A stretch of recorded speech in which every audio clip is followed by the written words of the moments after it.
Mano, apóstolo Paulo Nunes, é mais uma vez dizer que é uma honra estar consigo nesta vigília, é sempre uma honra estar junto de si, naquilo que você tão bem faz e o faz de coração para com o Senhor.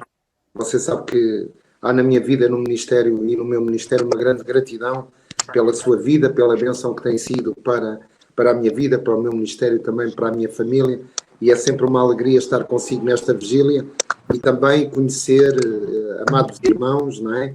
Uns eu conheço através do Facebook, outros não tinha o privilégio de conhecer pessoalmente.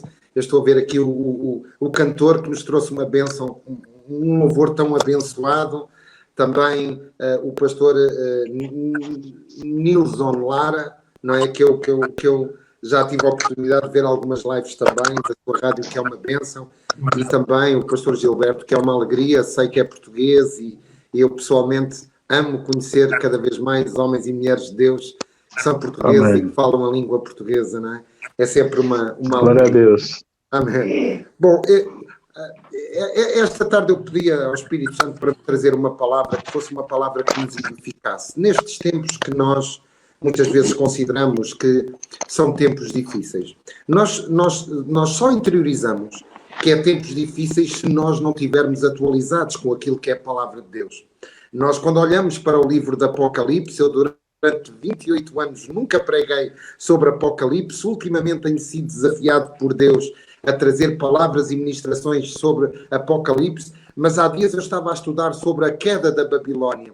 Tudo aquilo que nós observamos não é mais do que a Babilónia a consolidar o seu poder antes da grande queda que dará a vitória aos filhos de Deus, que trará a vida de Jesus para nós estarmos com Ele para toda a eternidade, para todo o sempre, onde não haverá choro, onde não haverá lágrimas. E, na verdade, esse deve ser a nossa visão, o nosso caminhar. Nós sabemos que todas as coisas, absolutamente todas as coisas, cooperam para o bem daqueles que amam a Deus. A palavra de Deus dá-nos uma garantia que Deus jamais perderá o controlo sobre todas as coisas. O inimigo está limitado em tudo aquilo que faz. É como se o inimigo estivesse preso à trela nas mãos de Deus. O inimigo não tem poder de operar se Deus Todo-Poderoso não o permitir. Satanás, através da vida daqueles que o servem, tem poder, mas nós nunca nos podemos esquecer que o nosso Deus, que também é nosso Pai, Ele é todo-poderoso. É o Deus Supremo, com a sua força suprema, com a sua sabedoria suprema, com a sua revelação suprema, e todas as coisas já estão escritas.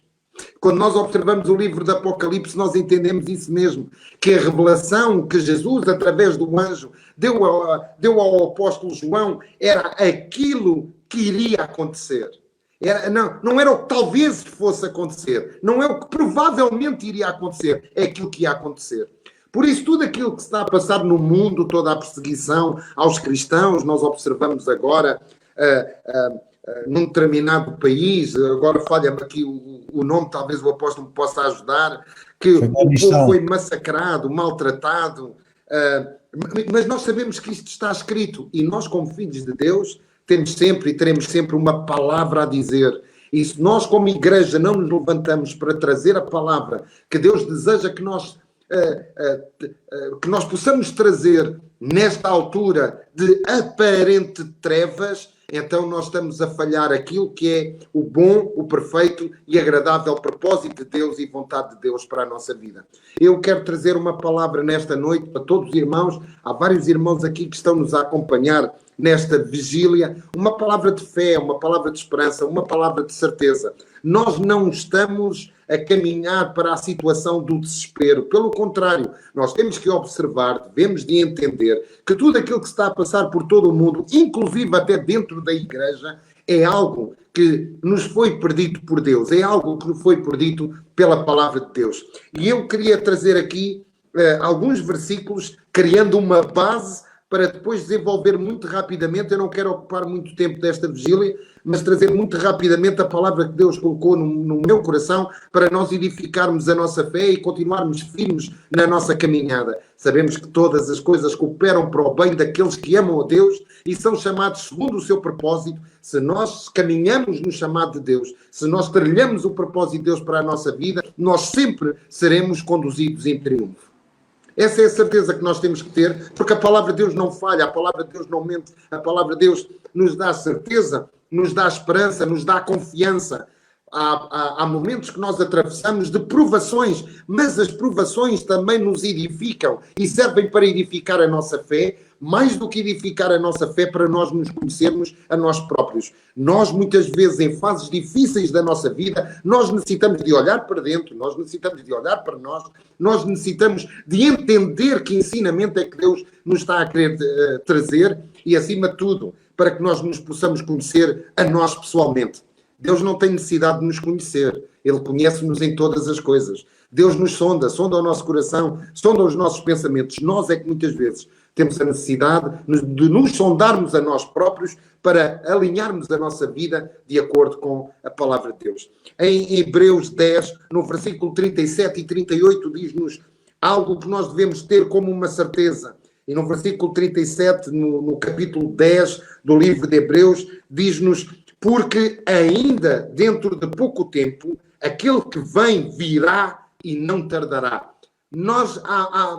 A Igreja há muitos anos, desde o apóstolo Paulo, que a Igreja espera a vinda de Cristo. É uma realidade, Cristo virá, é uma certeza que nós temos no nosso coração. O apóstolo Paulo tinha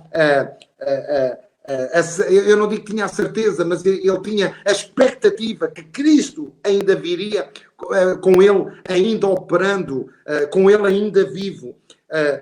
O que significa que nós também devemos ter a nossa esperança. Nós não sabemos o dia nem a hora que o nosso Senhor vem, mas até Ele vir nós temos que fazer aquilo que Ele nos comissionou a fazer. Eu creio numa vinda de Cristo, que será após uma manifestação sobrenatural da glória de Deus, mas uma manifestação sobrenatural da glória de Deus através do seu corpo, através da sua igreja. Cristo para vir, a igreja tem que ser operante. Cristo para vir, a igreja tem que estar a cumprir o seu papel. E o seu papel é pregar as boas novas. Deus, no seu grande amor, conquistou para nós a nossa salvação, a nossa redenção, a nossa justificação diante dele, mas há tantas pessoas que ainda não conhecem este Jesus, que é o único caminho, a única verdade e a única vida, porque a igreja, muitas vezes, como corpo de Cristo, não se posiciona. É quase como, muitas vezes eu dou por mim a meditar, como é que a cabeça deseja um avanço e o corpo, muitas vezes, não caminha naquilo que é a vontade de Cristo, como cabeça da igreja. Se ele é o cabeça, nós somos o corpo, Cristo comanda e nós devemos fazer. E eu creio que nós estamos prestes a experimentar a glória de Deus sobre todas as nações. Creio que todas as coisas que estão a acontecer em todo o mundo é a preparação para que a igreja se levante com poder e glória. Numa altura em que toda a gente teme o Covid, numa altura em que toda a gente teme o dia da manhã, numa altura em onde nunca houve tanta taxa de suicídio como agora, nós muitas vezes olhamos para os números do Covid e nos esquecemos dos números de suicídios. Houve imensos suicídios na Europa, então, é um exagero. Houve centenas e milhares de suicídios de pessoas que perderam esperança.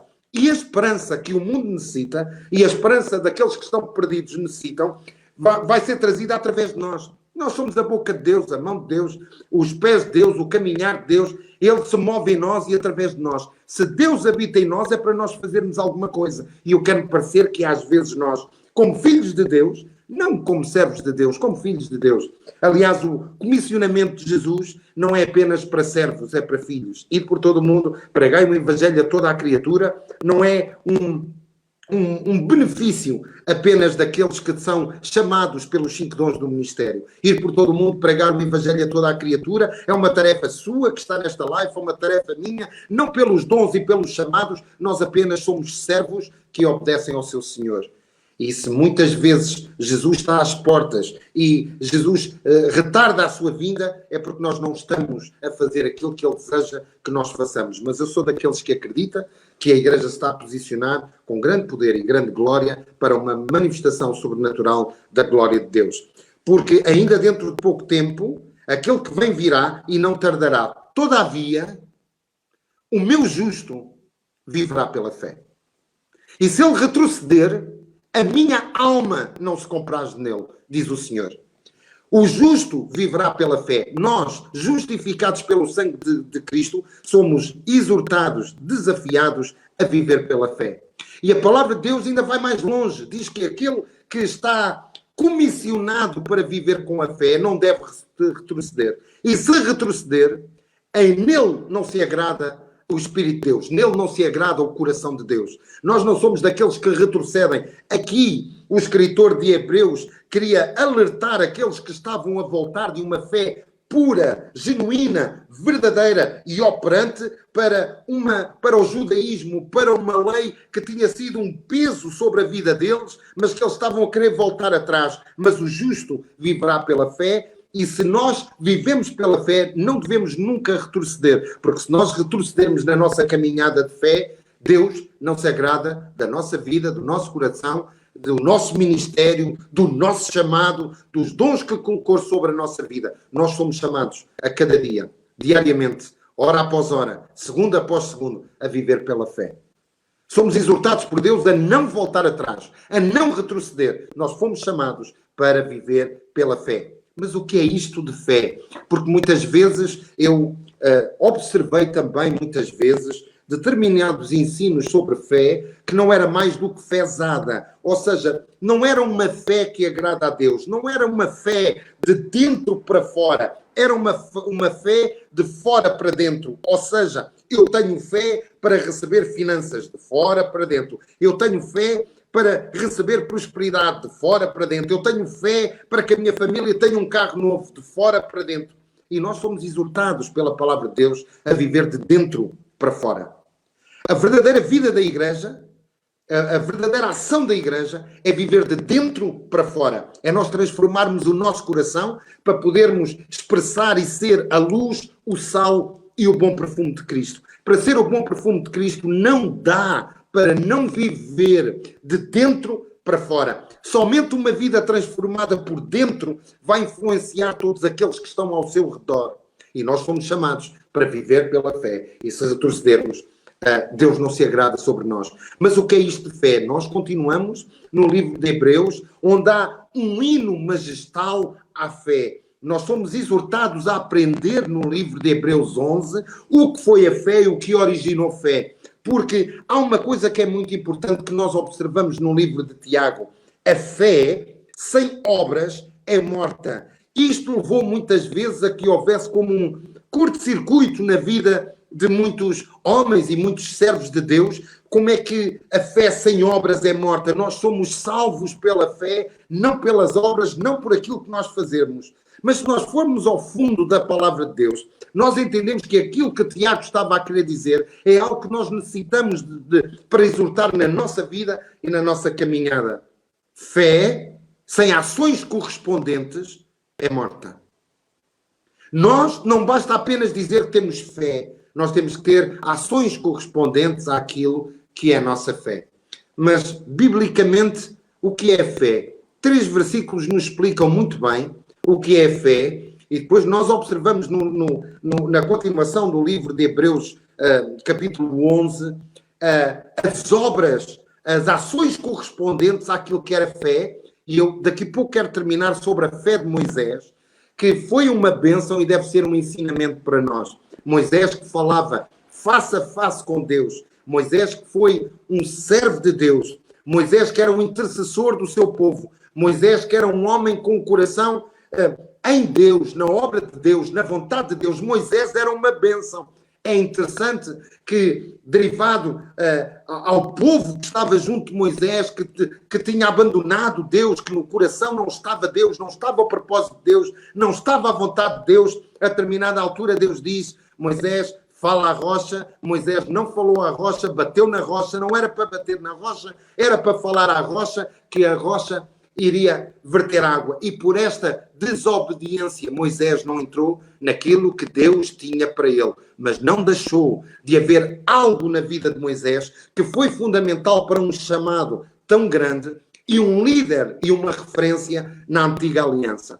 Nós conseguimos entender em Hebreus 11:1 que a fé é a certeza daquilo que nós esperamos. A fé é a convicção daquilo que nós não vemos. Ou seja, fé será sempre certeza daquilo que nós estamos à espera. Porque se nós não necessitarmos de esperar, nós não necessitamos de ter fé. Eu não preciso de ter fé para ter um automóvel, se eu tenho um automóvel. Eu não necessito de fé para ser alimentado se eu tiver o meu frigorífico cheio. A fé é convicção, a fé é certeza daquilo que eu espero, mas mais do que certeza daquilo que eu espero, a fé é convicção daquilo que eu não vejo. E aqui é um dos graves problemas, muitas vezes, da Igreja de Cristo, do corpo de Cristo. Nós queremos ver para crer e não crer para ver. A maior parte das pessoas que nesta pandemia eu falei foram pessoas que estavam amedrontadas. Porquê? Porque para elas os sintomas no seu corpo não lhes permitia ter fé. Porquê? Porque elas observavam mais os sintomas no seu corpo do que observavam a palavra de Deus. Porque fé será sempre certeza daquilo que nós esperamos e fé será sempre convicção daquilo que nós não vemos. Se nós continuarmos a entender, a caminhar, nós vamos ver que foi a fé, por causa da fé, que os antigos obtiveram bom testemunho. E nós vamos entender como é que nós adquirimos fé e como é que a fé pode ser uma bênção para a nossa vida. Eu não estou a falar de fezadas. Eu não estou a falar daquela fé que é fé para venha a mim o meu reino, seja feita a minha vontade aqui na terra como é feita em todo o lado. Eu não estou a falar disso. Eu estou a falar daquela fé que agrada ao coração de Deus. Aquela fé que se entrega. Aquela fé que nos permite estar no centro da boa, perfeita e agradável vontade de Deus. Aquela fé que ainda que nos falte tudo, Ele não nos faltará. E na verdade é isso que nós observamos no Salmo 23. O Senhor é o meu pastor e Ele não me faltará. A nossa tradução não está correta. Não é o Senhor é o meu pastor e nada me faltará. Porque Ele é o meu pastor, nada me faltará. Não. O que o salmista queria dizer no Salmo 23 é o Senhor é o meu pastor. E porque Ele é o meu pastor, Ele não me faltará. E se Ele não me faltará, não me faltará coisa alguma. O apóstolo Paulo também dizia que sabia estar confortável em todas as situações e muitas vezes os filhos de Deus, quando estão na prova, quando estão a ser provados, quando há situações que vêm até à sua vida menos favorável, muitas vezes desanimam na sua caminhada. Porquê? Porque falta muitas vezes a convicção daquilo que é a palavra de Deus e que aquilo que Deus nos promete, Ele vai cumprir. Nós podemos observar no livro de Hebreus 11:3, pela fé entendemos, somente pela fé nós conseguimos entender que o universo foi formado pela palavra de Deus. Somente pela fé. Nós entendemos que a palavra de Deus tem poder. Somente pela fé nós entendemos que a palavra de Deus em operação vai trazer a bênção que nós necessitamos, a bênção que os necessitados que os perdidos necessitam, a bênção que os enfermos necessitam, a bênção daqueles que estão atribulados, que estão influenciados por espíritos malignos necessitam. Somente pela fé nós entendemos que o universo foi formado pela palavra de Deus. E se tudo aquilo que nos rodeia foi formado pela palavra de Deus, nós devemos de entender aquilo que Jesus disse. Nem só de pão viverá o homem, mas de toda a palavra que procede da boca de Deus. Nós nos habituamos porque nós muitas vezes recusamos a não entender esta palavra. Não só de pão, não só das necessidades básicas viverá o homem. Não só das suas necessidades o homem viverá. O homem viverá por toda a palavra que saiu da boca de Deus. O homem viverá por toda a palavra escrita. O homem viverá por todas as promessas que Deus fez para connosco. Muitas vezes nós sabemos que existe mais de 800 promessas de Deus para os seus filhos. Mas nós observamos que dentro da casa do Senhor há muitos filhos de Deus que nem 10 promessas daquilo que Deus lhes prometeu, eles sabem, quanto mais 300, 400 ou 800 promessas.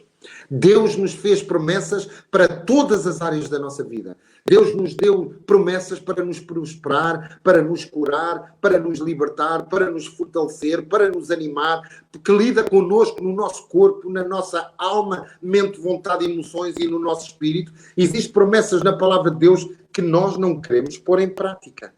E então nós vamos entender aquilo que Oséias 4:6 disse: o meu povo somente é destruído porque lhe falta o conhecimento de mim, diz o Senhor. O povo é destruído porque falta o conhecimento de Deus. Falta o conhecimento da palavra de Deus. Porque é muito mais fácil nós observarmos as notícias, é muito mais fácil eu estar uma hora em frente a ver o telejornal, a ver o Jornal da Globo, do que abrir 30 minutos a palavra de Deus e meditar na palavra de Deus. A palavra de Deus é o único livro que está escrito onde o seu autor se encontra presente cada vez que desfolhamos as folhas deste livro. Nós temos o Espírito Santo que habita em nós, que nos ensina, que nos fortalece nas nossas fraquezas. Se há filhos de Deus caminhar em derrota, às vezes não é apenas falta de fé, é falta de conhecimento da palavra de Deus. Mas vou dizer uma coisa e não quero escandalizar. Às vezes eu entendo o porquê. Eu entendo o porquê muitas vezes. Porque deixou-se de dar primazia muitas vezes à palavra de Deus. Amados irmãos, nós estamos aqui, temos muita gente nas lives, mas eu vou-lhe dizer... Às vezes é complicado chegar a determinados cultos. Existe quase 2 horas de cantigas. Canta a irmã Doquinhas, canta o irmão António, canta o irmão Manel, canta a irmã Jaquina, canta o grupo de louvor, canta o grupo das crianças, canta o grupo das senhoras, canta o grupo das idosas. E a palavra de Deus se resume a uma refeição fria de 10 minutos, de 15 minutos, de 30 minutos. E muitas vezes o culto é tão longo, que as pessoas saem a meio da palavra de Deus, de ouvir e escutar a palavra de Deus. E se fé vem para ouvir e ouvir a palavra de Deus, nós temos que entender que aquilo que os filhos de Deus mais necessitam é de ouvir a palavra de Deus. Evangelista, por que é que você está a dizer isso? Você é um crítico da igreja? Não. Eu amo o corpo de Cristo, eu amo a igreja do Senhor. Mas eu vou dizer uma coisa muito sincera daquilo que eu observo. Há filhos de Deus que só ouvem a palavra de Deus ao domingo na igreja. Eles não leem a palavra de Deus em casa, eles não estudam a palavra de Deus, eles não ouvem uma meditação, eles não ouvem uma palavra, eles não fazem um retiro muitas vezes para compreender a palavra de Deus e muitas vezes nem seguem um devocional. E a internet hoje em dia é muito perigoso porque as pessoas vão à internet à procura daquilo que querem ouvir, não aquilo que precisam de ouvir. No corpo de Cristo, nós estamos em unidade para ouvir o que Deus deseja falar a nós como um corpo. Na internet, nós não nos movemos como um corpo, porque nós vamos à procura daquilo que queremos ouvir. E há pregações que nós muitas vezes estamos a ouvir, que se é uma pregação de exortação, começa muitas vezes na internet determinadas lives, determinados ensinos, com 70, 80 pessoas, você começa a pregar a genuína palavra de Deus, ficam 7 ou 8 ou 9 ou 10. É impressionante. Eu conheço homens de Deus que são referências nas suas nações, que têm programas quando começam a ensinar a palavra de Deus. É mais fácil nós observarmos aqueles que ministram a barganha da palavra de Deus do que propriamente aqueles que têm um ensino profundo para que o povo mude o seu coração, para que se arrependa e receba a direção que Deus deseja para as suas vidas. Nós podemos entender que o universo foi formado pela palavra de Deus porque a palavra de Deus terá primazia em todas as áreas da nossa vida. A palavra de Deus é viva e eficaz, mais penetrante do que espada alguma de 2 gumes. Nós necessitamos da palavra de Deus. Jesus já nos tinha alertado, não só de pão viverá o homem, mas é da palavra. É da palavra de Deus que nós vamos viver. É na palavra de Deus que nós vamos comer. É da palavra de Deus que nós vamos beber. É da palavra de Deus que nós vamos viver. E é a palavra de Deus que nos dá a capacidade, porque a palavra de Deus é viva e eficaz. A palavra de Deus é espírito e vida. Quando nós aplicamos a palavra de Deus à nossa vida, nós temos vida e vida e abundância. E se nós não temos vida e vida e abundância, muitas vezes, é porque não conhecemos a palavra de Deus. Eu não estou a criticar. Tomara eu que houvesse e que pudesse observar cada vez mais fome e sede da palavra de Deus, porque o avivamento virá para as nações que têm fome e sede da palavra de Deus. Os anjos materializam a palavra de Deus. O Espírito Santo vivifica a palavra de Deus na nossa vida. É a palavra de Deus o centro de todas as coisas. É a palavra de Deus a direção de todas as coisas. Não somente entendemos que o universo foi formado pela palavra de Deus, mas nós entendemos que aquilo que é visível se tornou visível depois de ser invisível. Muitas vezes nós queremos caminhar vendo, mas a fé nos permite nós vermos aquilo que primeiro nós acreditamos, que nós temos fé. O que é visível hoje foi formado daquilo que era invisível ontem. Nós somos exortados a colocar a palavra de Deus em prática para que aquilo que é invisível aos nossos olhos e aos nossos sentidos possam se tornar visíveis, plausíveis, tocáveis. Porquê? Porque o Espírito Santo materializará. Nós podemos observar isso na criação do mundo. Deus disse, haja luz. E a luz foi criada. Se Deus falou e veio à existência, a palavra de Deus dá-nos a garantia que quando nós falamos a palavra de Deus traz à existência aquilo que não existe. E isto não é uma fé louca, não é uma fé sem sentido. É nós entendermos que a palavra de Deus nos foi dada para nos trazer vida e vida em abundância. Evangelista, dê-me lá um exemplo. Você está para aí farto de falar, eu não estou a entender. Um exemplo. Quando nós vimos o Vale dos Ossos Secos, Deus exorta o profeta quando estes ossos podem tornar a ter vida. Se o profeta dissesse não, não podem, Deus não podia operar. Se o profeta dissesse sim, podem, Deus iria operar. O profeta disse, Senhor, tu o sabes. Aquilo que o profeta disse é, Senhor, de acordo com a tua vontade, de acordo com o teu querer, pode acontecer aquilo que tu desejas que possa acontecer. O profeta podia... a lei era falado de forma oral, os procedimentos de Deus, os mandamentos de Deus eram transmitidos de forma oral. Nós hoje temos a palavra de Deus. Antigamente, para ouvir a palavra de Deus, tinha que se ir ao templo ou às sinagogas. Não é? Nós hoje temos a palavra de Deus na nossa casa, nas nossas mãos. Traduções que nunca mais se acabam. Nós temos a palavra de Deus no nosso celular, no nosso iPad, no nosso computador. Nunca a palavra de Deus esteve tão disponível para a humanidade e nós é que não temos valorizado a palavra de Deus. Quanto mais Deus disponibiliza o acesso ao conhecimento da palavra de Deus, mais o corpo de Cristo se afasta de buscar a palavra de Deus. Quando o profeta creu que aqueles ossos poderiam se tornar vivos e operantes, Deus assim fez. De um vale de ossos secos, de ossos perdidos, de ossos separados, de tendões que não estavam articulados com os ossos, não somente os tendões como a carne, foi possível. Mas nós entendemos que isso foi possível porque Deus perguntou se ele queria, se ele acreditava que isso era possível. E nós fomos exortados nos tempos que correm a acreditar na palavra de Deus e que a palavra de Deus e aquilo que Deus promete para a nossa vida é possível, porque Deus jamais deu uma promessa para que possa mentir. A palavra de Deus diz que Deus não é homem para que minta, nem filho do homem para que se arrependa. Se Ele prometeu, Ele vai cumprir. Muitas vezes nós não caminhamos em vitória porque nós não sabemos aquilo que Ele prometeu. O corpo de Cristo não caminha em vitória porque não sabe aquilo que Deus prometeu. Não crê no poder da palavra. Não crê no poder da ressurreição. Evangelista, porquê é que você diz isso? Porque eu creio.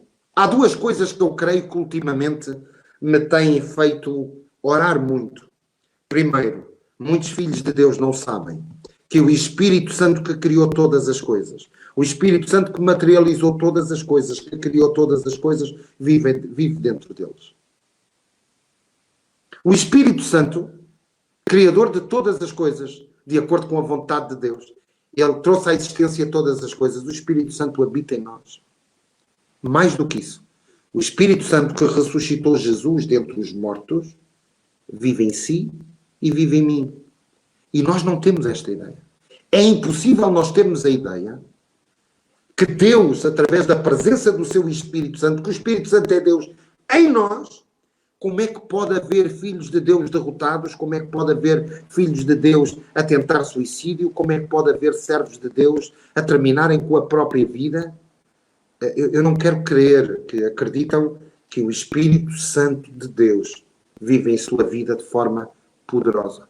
Porque a palavra de Deus diz que o Espírito Santo habita no nosso interior para nos fortalecer nas nossas fraquezas. E eu vejo muitas vezes filhos de Deus mais arrogantes do que abrirem o coração para o Espírito Santo e expressarem as suas fraquezas. O Espírito Santo conhece as nossas fraquezas, mas Deus deseja ouvir de nós para que nós saibamos as nossas próprias fraquezas. Ele conhece as nossas fraquezas, mas deseja ouvir de nós a termos a consciência daquilo que é a nossa fraqueza. Porque daquilo que é a nossa fraqueza, nós poderemos dizer aquilo que a palavra de Deus diz. Diga o fraco, eu sou forte. Não é forte por ele próprio. Diga ao fraco que nele, no Espírito Santo que habita em nós somos fortes. O apóstolo Paulo dizia exatamente isso. Tudo posso, absolutamente tudo posso, naquele que me fortalece. É impossível, muitas vezes, nós caminharmos em vitória se não entendermos que aquele que venceu todas as coisas, o Espírito Santo de Deus, que é Deus que habita em nós. A nossa vida cristã nunca mais será a mesma se nós entendermos que o Deus Todo-Poderoso, Criador dos céus e da terra, habita em nós. E se o Espírito Santo habita em nós, que poder tem um inimigo sobre a nossa vida para nos derrotar? O vencedor de todas as coisas habita em nós. O Espírito Santo da promessa habita em nós. O Espírito Santo que vivifica habita em nós.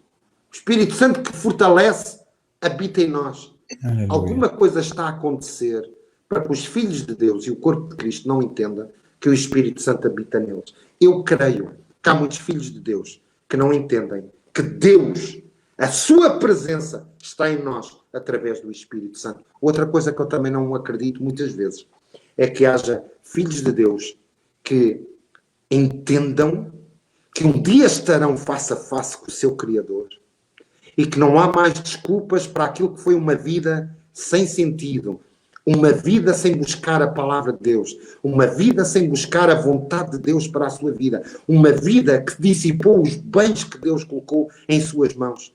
Há filhos de Deus que se posicionam no corpo de Cristo, às vezes até homens de Deus, uns com os outros, que se posicionam de uma forma que eu não creio, que acreditem que estarão olhos nos olhos com o seu Criador, que estarão olhos nos olhos com aquele que morreu na cruz do Calvário, o Rei dos Reis, o Senhor dos Senhores. Porque se verdadeiramente acreditassem que estarão um dia olhos nos olhos com Jesus Cristo, a sua vida seria sem hipocrisia. A sua vida seria um coração em Deus. E como é que eu posso dizer que ama Deus, que eu não vejo, se eu não consigo amar o meu irmão a quem eu vejo? E aquilo que nós vemos muitas vezes no corpo de Cristo é aquela separação, aquela contenda. E nós entendemos no livro de Atos que antes de haver um derramar sobrenatural do Espírito Santo sobre a missão apostólica dos apóstolos, eles, aquilo que fizeram foi, estavam juntos e tudo tinham em comum.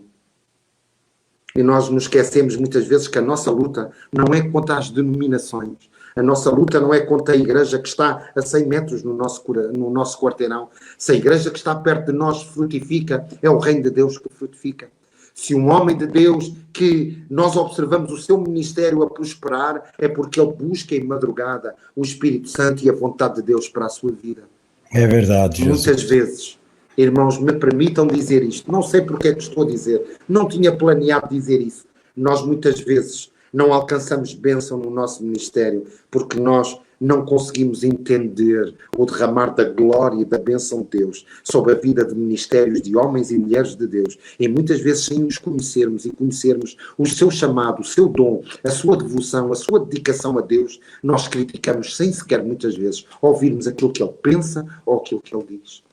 O corpo de Cristo é o único exército que eu conheço no mundo, um único exército no mundo que está voltado um contra o outro em plena guerra, em contínua guerra. Não devia ser assim. Filhos de Deus que vão herdar a salvação, que estarão para sempre na eternidade com o Pai, vivem guerras que não trazem glória ao corpo de Cristo.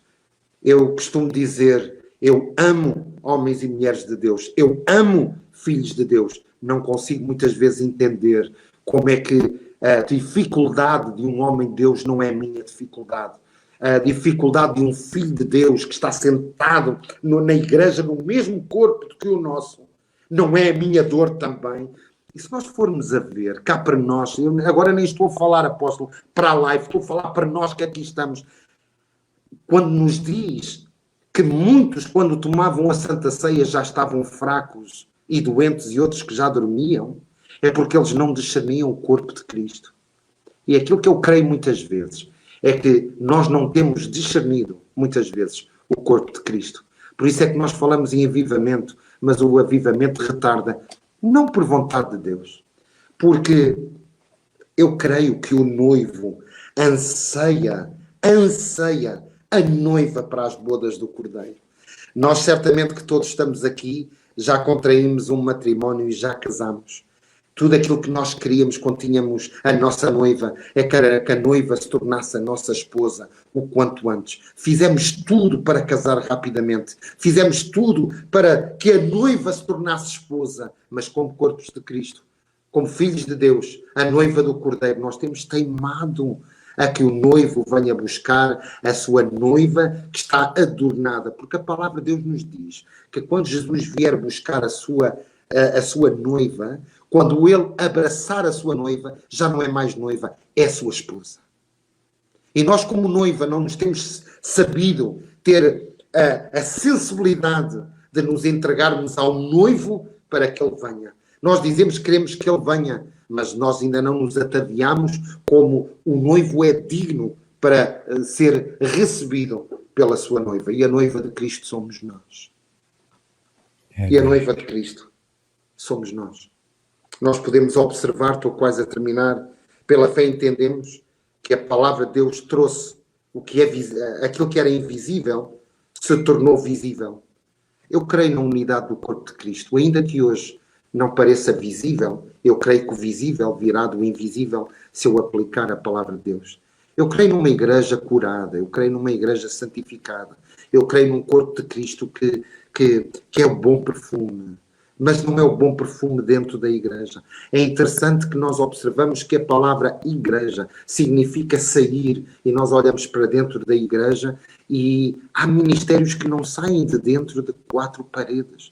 Não dão testemunho, não vão buscar o perdido. E muitas igrejas passam muitas vezes dificuldades dentro do próprio corpo, dentro da própria igreja, porque os membros que têm sentados nos bancos da igreja perderam o primeiro amor. E quem perde o primeiro amor não é uma brasa viva. Quem perde o primeiro amor é um poço, muitas vezes, de problemas cristãos.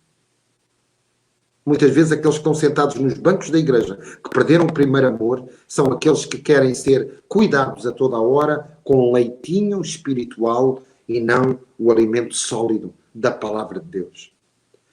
O pastor que ensina, um homem de Deus que ensina o corpo de Cristo na maturidade da palavra de Deus, verá a sua igreja crescer e em prosperidade.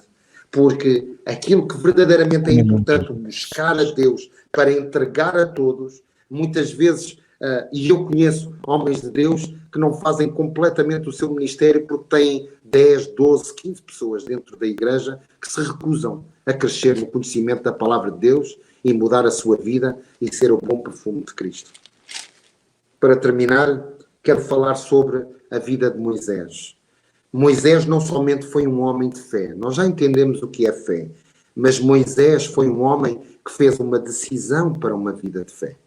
Eu quero deixar apenas aqui aquilo que eu queria ter entrado, mas ficará para outra oportunidade. Nós vemos em Hebreus 11, do versículo 24 ao versículo 27, ensinamentos que nós não nos podemos esquecer, de um homem que abraçou a sua fé para com Deus, um homem que abraçou o chamado de Deus para com a sua vida, um homem que contemplava um galardão, um homem que tinha um segredo na sua caminhada que nós precisamos de entender. Moisés não viveu debaixo da graça, viveu debaixo da lei. Nós vivemos debaixo da graça e muitas vezes não valorizamos a graça, mas há algo que Moisés fez que eu queria deixar para todos nós que estamos aqui nesta live. Pela fé, Moisés, já o homem, recusou ser chamado filho da filha de Faraó, preferindo ser maltratado junto com o povo de Deus a usufruir prazeres transitórios do pecado. Porque considerou o opróbrio de Cristo por maiores riquezas do que o tesouro do Egito. Porque Moisés contemplava o galardão. Pela fé ele abandonou o Egito, não ficando amedrontado com a cólera do rei. Antes, permaneceu firme, como nós devemos permanecer. A palavra de Deus nos diz aqui que Moisés ficou firme, como quem vê. aquele que é Glória. invisível. E nós necessitamos de entender que Moisés tinha dois grandes segredos na sua caminhada. Ele contemplava o galardão. Muitos de nós não temos contemplado o galardão. Nós estamos numa corrida para receber o galardão. Nós estamos numa corrida para receber e tomarmos posse da vida eterna. Nós estamos numa corrida para trazer o reino de Deus sobre todas as nações. Sobre a nossa família, sobre a nossa cidade, sobre o nosso país, sobre todas as nações. Mas Moisés não contemplava apenas o galardão, que muitos de nós, muitas vezes, não desejam observar o galardão que Cristo conquistou para nós. Moisés caminhava como quem observava aquele que é invisível. E a sua vontade de caminhar, vendo aquele que era invisível, o levou a pedir a Deus que manifestasse a sua glória e que o deixasse observar o seu rosto. É interessante que Deus não permitiu que Moisés visse o seu rosto. Moisés viu apenas Deus quando ele caminhava e o pôs na fenda da rocha. Mas a determinada altura a palavra de Deus nos diz que Moisés falava com Deus face a face. Se nós buscarmos aquele que é invisível, nós poderemos ter a certeza que a sua glória se manifestará na nossa vida e nós veremos aquilo que outrora era invisível, será palpável, visível para nós, na nossa vida, na nossa família, no nosso ministério, na nossa cidade, na nossa nação e em todas as nações. Nós necessitamos fazer como Moisés, buscar o galardão e nós vivermos contemplando aquele que é invisível. Porque Deus pode ser invisível, mas Ele se tornou visível para que nós tenhamos vida e vida em abundância. Nós não observamos, não vemos o Espírito Santo, mas nós podemos observar a ação do Espírito Santo em nossa vida e sobre a nossa vida, nos capacitando para aquilo que foi e é a chamada de Deus sobre a nossa vida. Se Moisés, sobre a lei, pôde agradar ao coração de Deus, quanto mais nós, nesta graça que recebemos em Cristo Jesus, numa vida entregue à sua presença, à sua graça e à sua glória, nós poderemos desfrutar deste Espírito Santo que é Deus, nos direcionando, nos fortalecendo, nos ensinando e nos fazendo ser uma bênção para todos aqueles que nos rodeiam. E acima, muitas vezes, do nosso ministério, está o nosso caráter como filhos de Deus, como homens de Deus, expressando a palavra de Deus, amando como Deus deseja que nós amemos, auxiliando como Deus deseja que nós auxiliemos. Cristianismo não é aquilo que nós dizemos. Cristianismo é aquilo que nós vivemos. Falta muitas vezes ao corpo de Cristo, aos filhos de Deus, a certeza que mais do que aquilo que se aparenta ser, nós necessitamos de ser. Não é o que nós queremos mostrar, é aquilo que nós vivemos a cada dia na nossa caminhada de fé. Deus vos abençoe e é um privilégio